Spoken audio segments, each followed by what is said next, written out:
So, Tucker Carlson has hosted a Nazi Germany sympathizer on his podcast in which they blame World War II on Winston Churchill and explain away the Holocaust and concentration camps as camps in which the Germans just weren't sure what to do with all of these prisoners of war and conquered people, and they put them in these camps and weren't sure what to do with them. Not enough, snacks and food for them, so we just finished them off.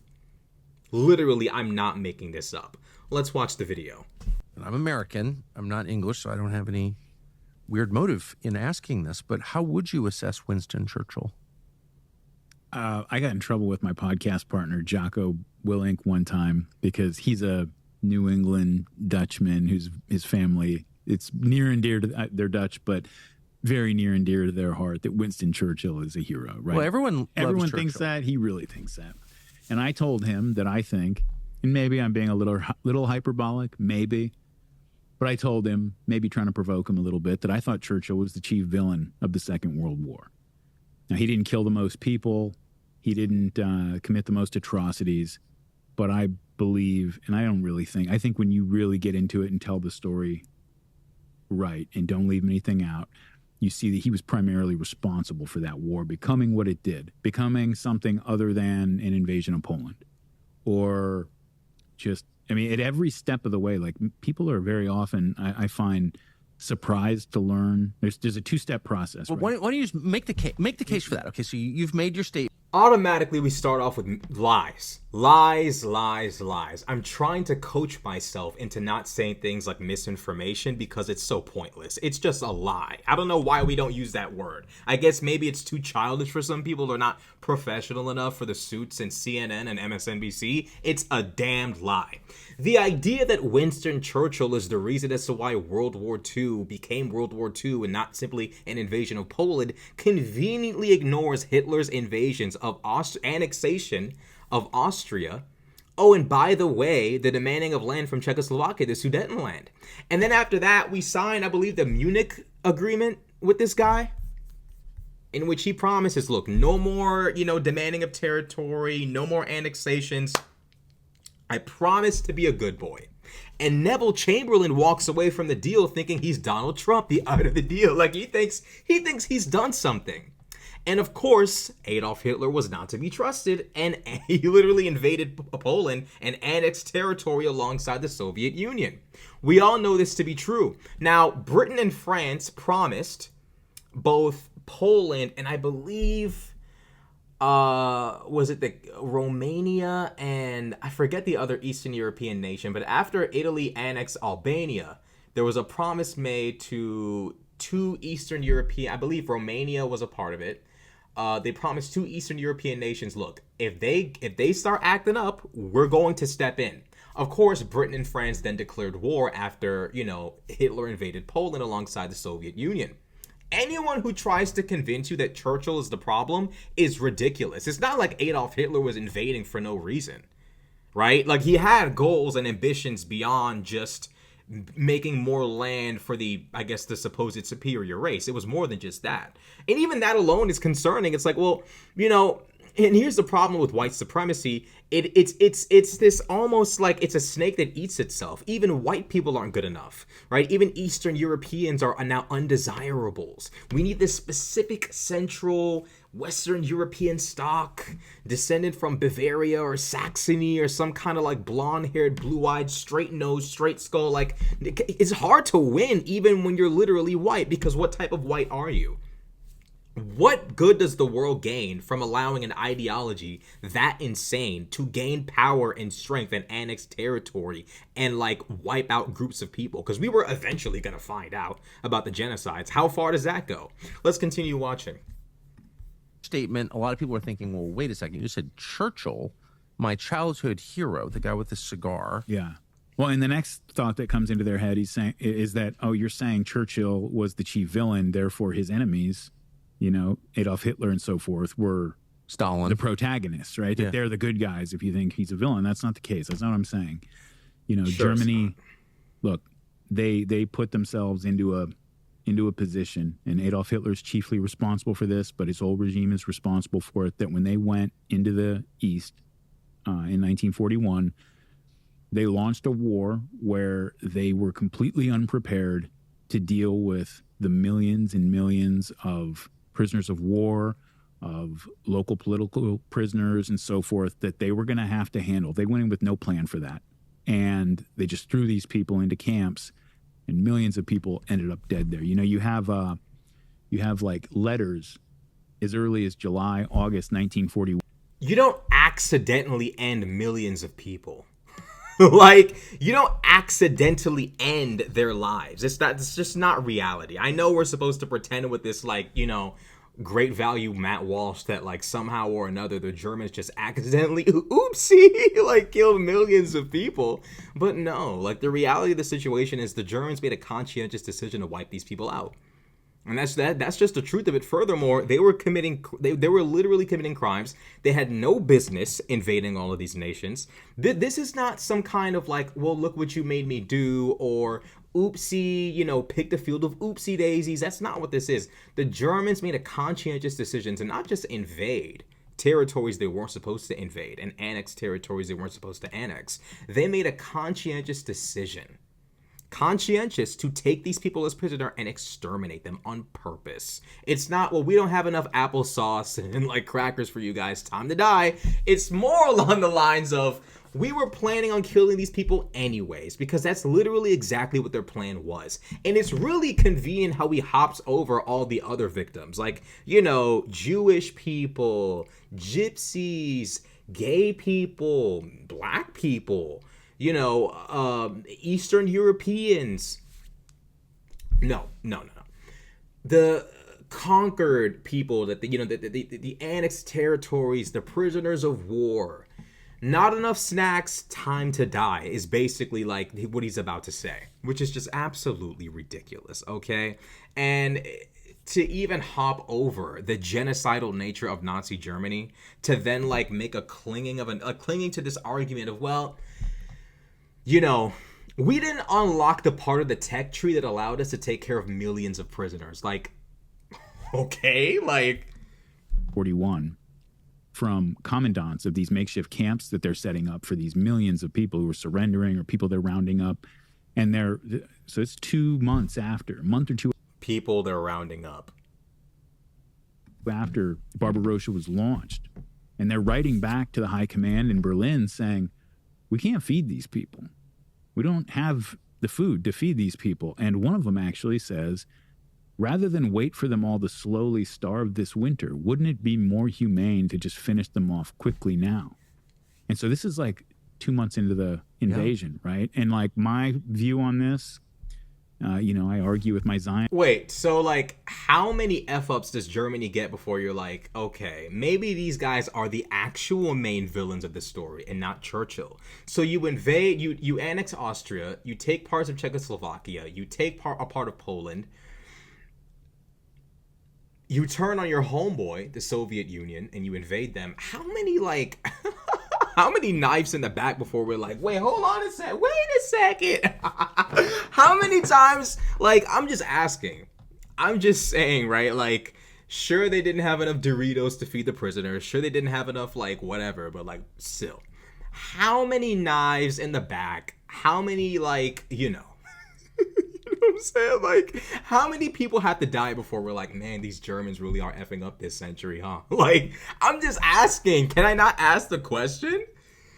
It's just the way he's putting it is it's just a field of oopsie daisies that Hitler and his homeboys picked, and it's just, that's not even true at all, much less entirely true. It's just false. It's bro, they made a choice. You betray your own homeboys at the end of it all. Nobody made you turn on the Soviet Union. Hitler had allies.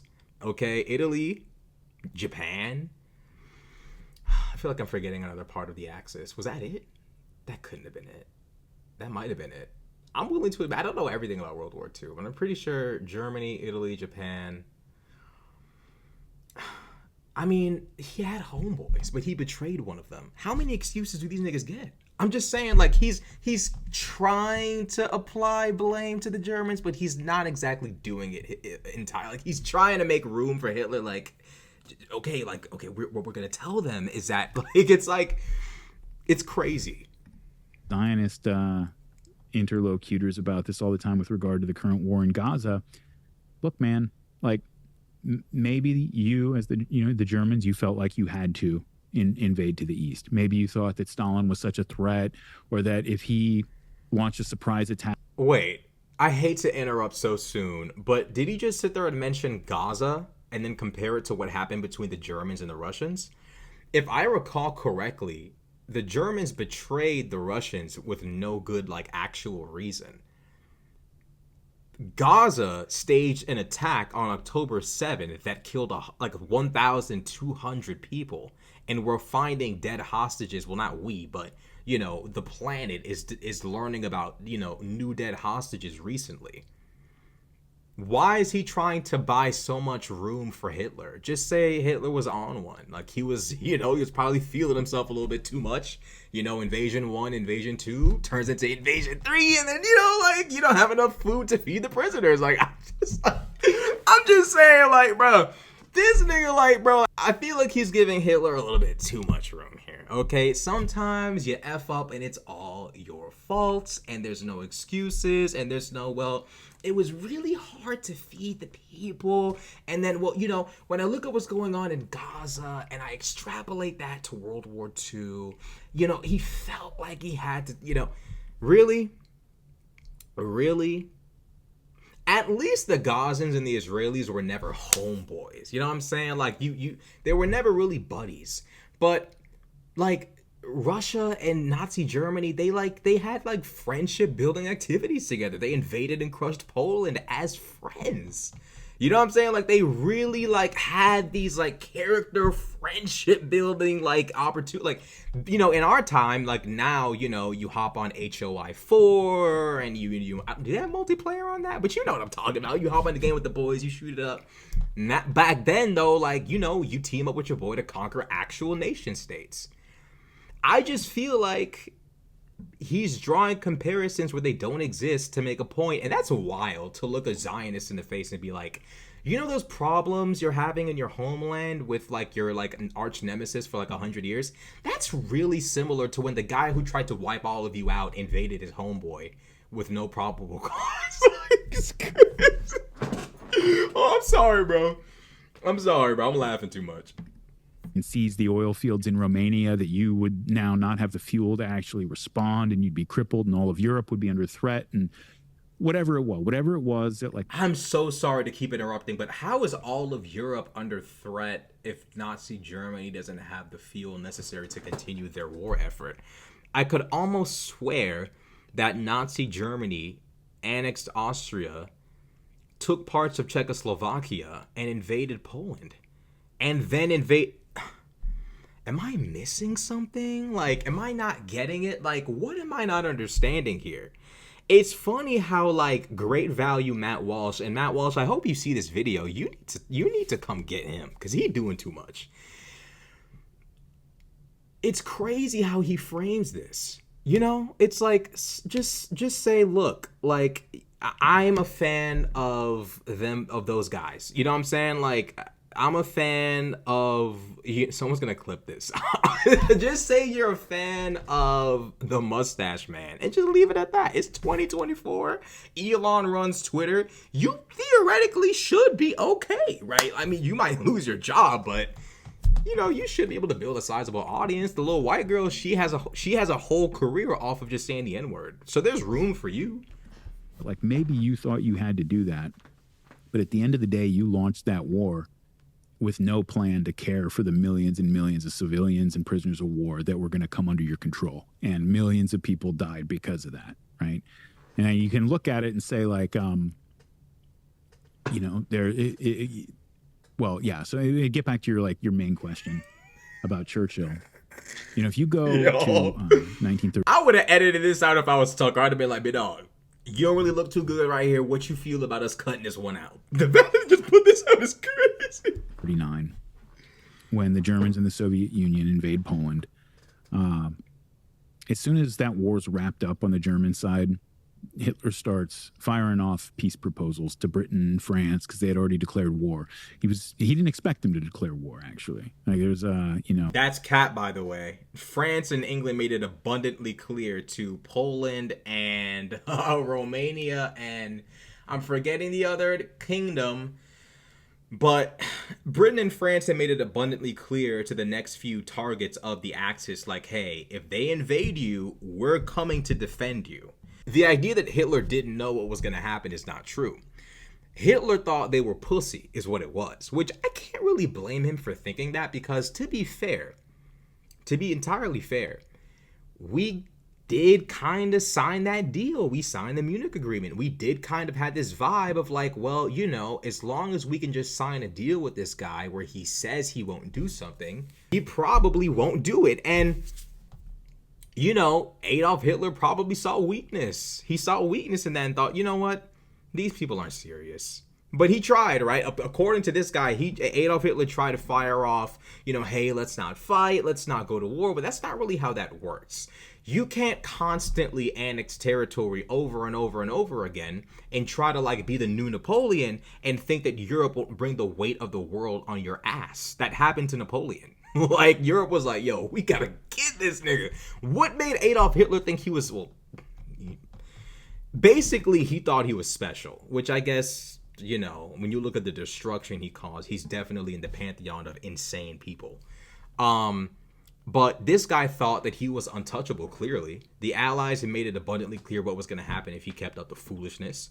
And, you know, what happened. This idea that somehow or another, Adolf didn't know, he got blindsided, the Allies were just bloodthirsty. No, he knew what was happening. He just didn't think it would happen. He just didn't think they were really about that life. And he found out. I don't know why conservatives engage in like, well, I know why they engage in rewriting of history. Because if you can rewrite history, you can literally change the course of history, right? You can determine what happens next if you can rewrite the stories of what happened in the past. But to sit there and make it seem like, you know, Adolf did not know what was happening. I was going to say young Dolph, but that's effed up. The idea that Adolf didn't know what was happening is a lie. He knew exactly what was happening. He took an L. It's that simple. I don't know why he's lying. You know, the famous scene where he kind of throws a fit when he finds out that they did do that. And so he doesn't want to fight France. He doesn't want to fight Britain. He feels that's going to weaken Europe when we've got this huge threat to the east, the communist threat over there. The same threat he teamed up with, by the way. So, like, just so you guys know, right? Hitler's having a eureka moment of, man, you know, the people I just teamed up with to destroy the lives of the Polish people and take their land from them and ruin everything, those guys really are a threat to Europe. I should go reach out to the people I just disrespected and humiliated on an international level by, like, violating my deal with them. I should, and force their hand, by the way, I should reach out to those people and ask them to put trust in me after I've broken their trust, to turn on a group of people I just cooperated with to engage in expansionism. This is really familiar. Who's acting like this in 2024? What world leader is behaving like this? And I wonder if do you guys know? And he starts firing off peace proposals. He says, let's not do this. Like, we can't do this. And of course, you know, a year goes by, 1940 comes around, and they're still at war. And so he launches his invasion to the west, takes over France, takes over Western and Northern Europe. Once that's done, and the British have, escaped at Dunkirk. There's no British force left on the continent. There's no opposing force left on the continent. In other words, the war is over. And the Germans won, okay? But by what? By what point?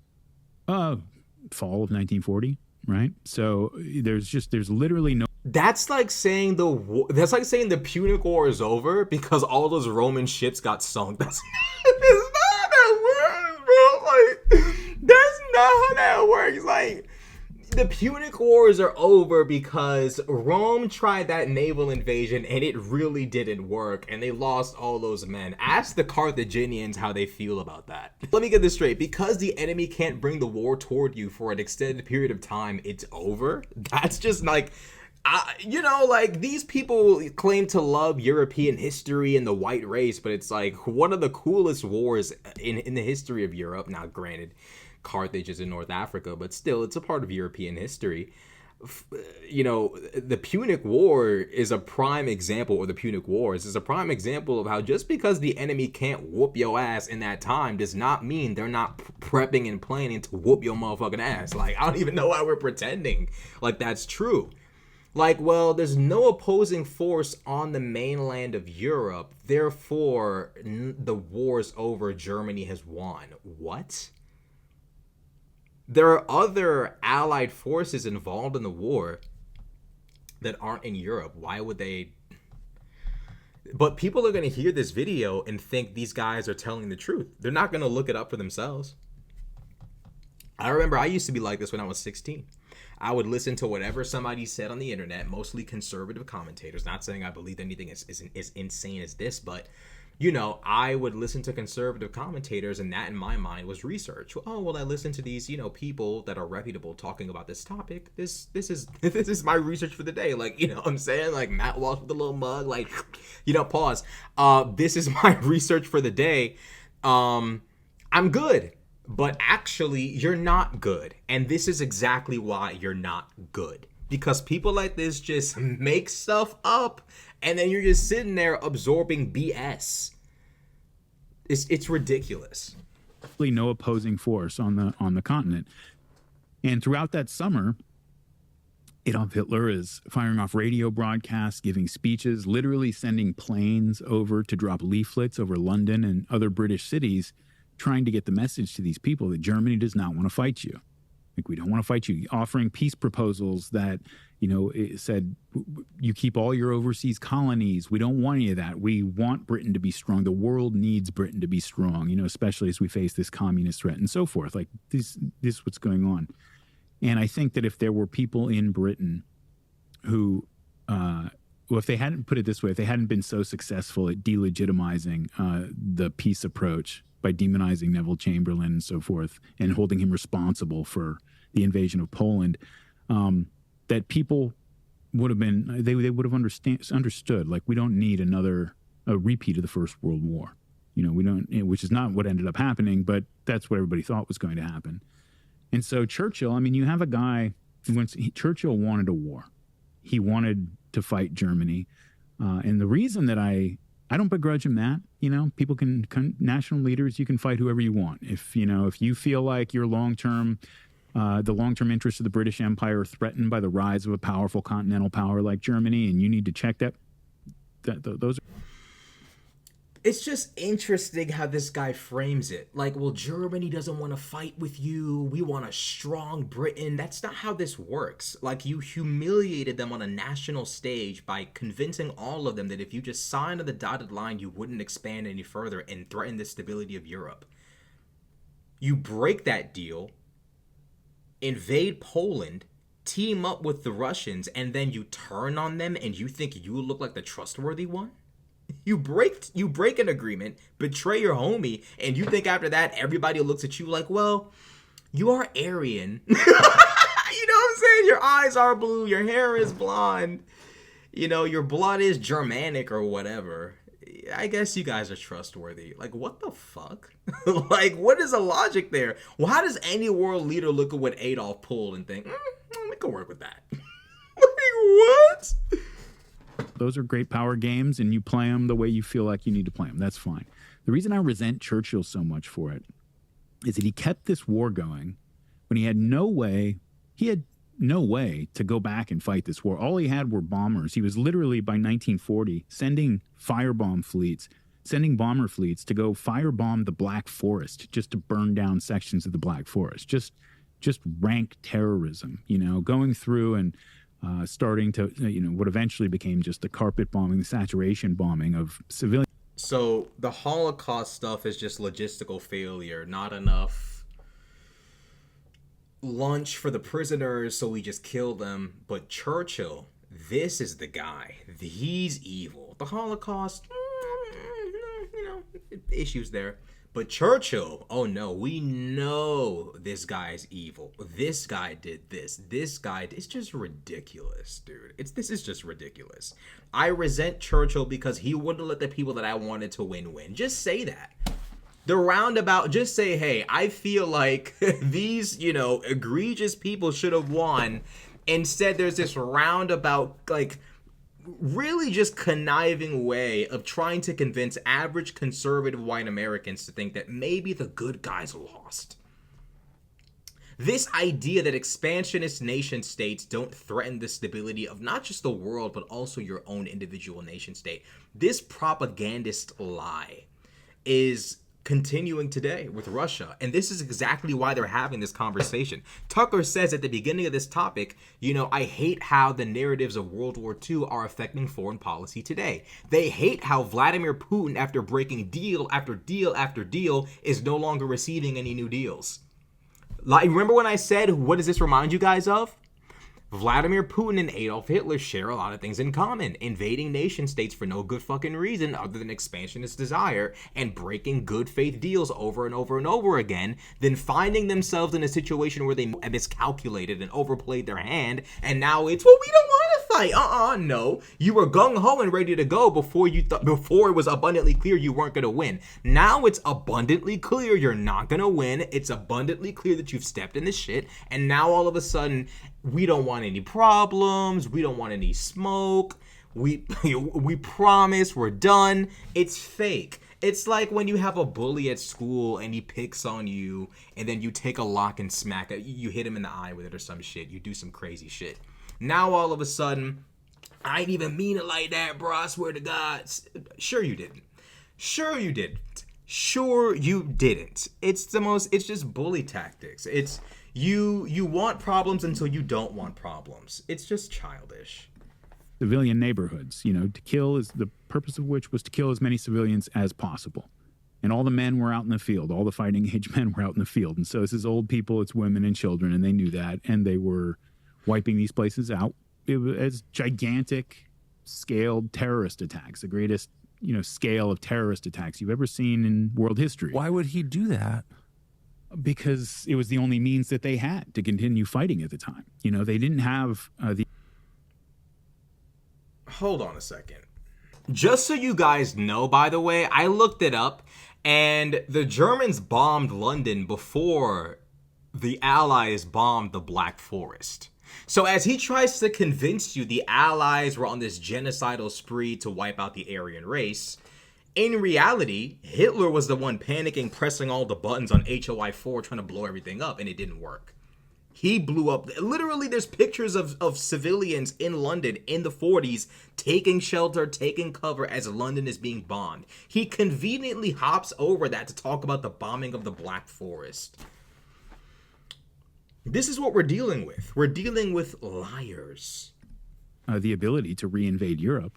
And so he needed to keep this war going until he accomplished what he hoped to accomplish. We know now there's actually a really great series of books. It's one of the best. I recommend it to everybody, but it's really expensive now, and it's 6 long volumes called History of British Special Operations in the Second World War. And one of the books gets into the level of just the extent of media operations, propaganda operations, everything that they were running in the United States to eventually drag us into that war. And that was his whole plan. His whole plan was we don't have a way to fight this war ourselves. This war is over. We need either the Soviet Union or the United States to do it for us, and that was the plan. And kept the war going long enough for that plan to come to fruition. And to me, it's a craven, ugly way to fight a war. And what was the...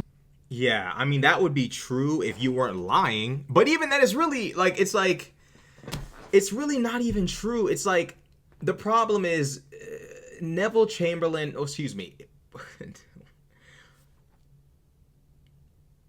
Winston Churchill did not drag us into the war, okay? We were attacked, okay, by the Japanese and the Germans, okay? We weren't drug into the war. He specifically avoids talking about how we were like, this is basic World War II history. Like, of course, like bombing campaigns, when this happened, that's a little bit more specific. But a lot of the stuff they're talking about is basic shit that they're like purposefully misconstruing on purpose to elicit a reaction out of people who will never read about it. One of the things that really like is eerie about politics is these people know their audience will not read a single thing. They know their audience will never, ever, ever, ever, ever read a single thing. So they come on social media and spread lies because they know their audiences will never check for anything. They know they can shape and mold the minds of millions by simply omitting information or reorganizing events, or, it's insane, but it's effective. It works every time. What's the motive? Yeah, bud. What's the motive? Well, he's calculating his Aryan race like thing right now. Give him a minute. Churchill's got a long and complicated history. I mean, he's somebody who that was the wryest smile I think I've ever seen. Yeah. Well, look, I think on one level there was a sense that Churchill was sort of humiliated by his performance in the First World War as the head of the Admiralty, and he was out in the cold for a long time. I mean, Gallipoli. Yeah, and which was his operation. Yeah, I mean, and so he was rightly held responsible for that and seen as responsible for one of the great disasters that the British suffered during that war. And so I think part of it was probably kind of personal. He wanted redemption. He wanted to go out there and like prove that he's the warlord that can go out there and fight this big war. Probably. I think part of it, I read about Churchill and he strikes me as a psychopath. But he's also a sort of, he was a drunk. He was very childish in strange ways. People would talk about how, as an adult, as prime minister, they'd find him in his room and he's like playing with action figures like war toys and army men and stuff, and would get mad when people would interrupt him, when he was doing this. This is a strange fellow, There's all those. Not you, the guy who's like this every second, pushing up as you can do it like an anime guy. I need two hands going up like this, but you over here with the. You're like, what the fuck is this? Like, nigga. Hey, look, somebody, Matt Walsh, come get your boy. This glasses push-up technique is crazy. I need two hands, anime style. That's all I'm asking for, okay? Like, I understand. I might not be able to stop the Hitler apologetics, the Nazi but if there's anything I would ask you for, it's just adjust the glasses push-up technique. If you could do that, maybe we can forgive the bullshit. Maybe. Just maybe. But for him to sit there and make it seem like Churchill was a lunatic, but Hitler is just this guy who wanted nothing but peace, and the Holocaust was all a misunderstanding of logistics is crazy. But this is what we're dealing with here. And he talks about, I keep saying Neville Chamberlain. He talks about, Winston Churchill's handling of World War II. And it's because...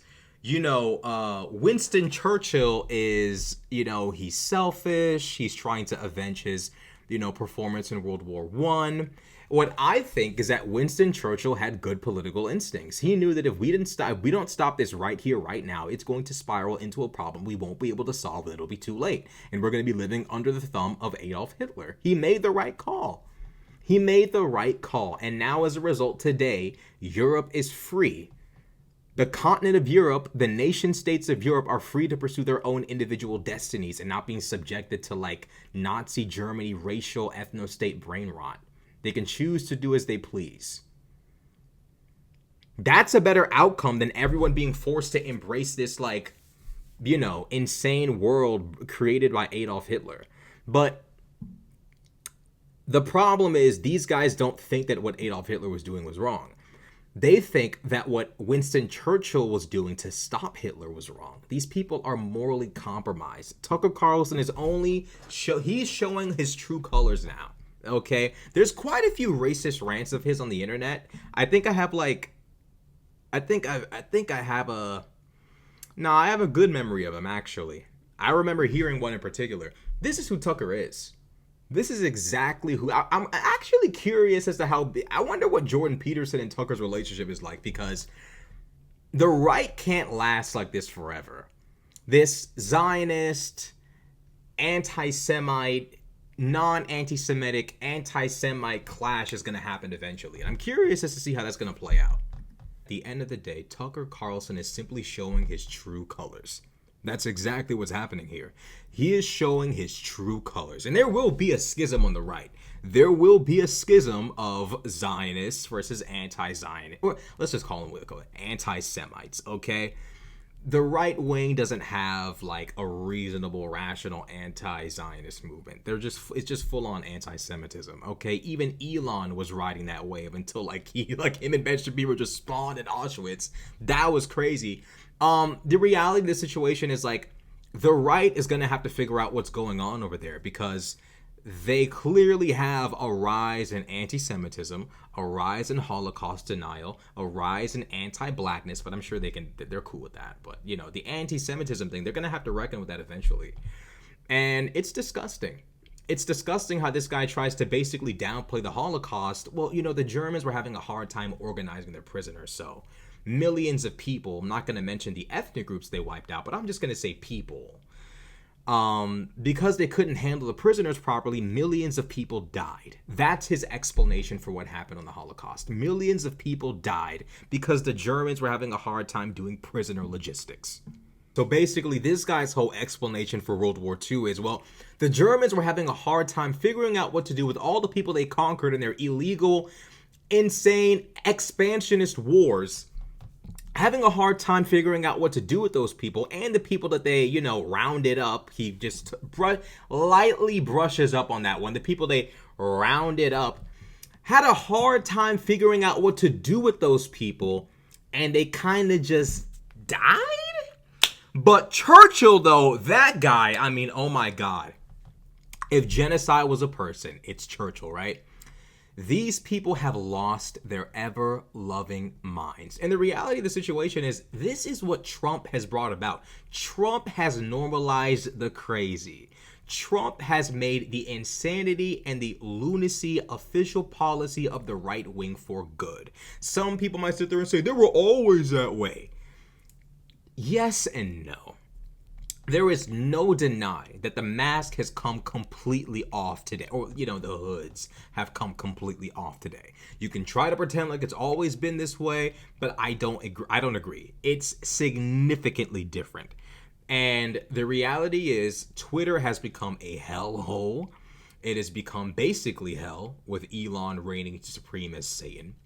And they need to be stopped. So, at the end of the day, if you like the video, be sure to like, comment, and subscribe. Thank you.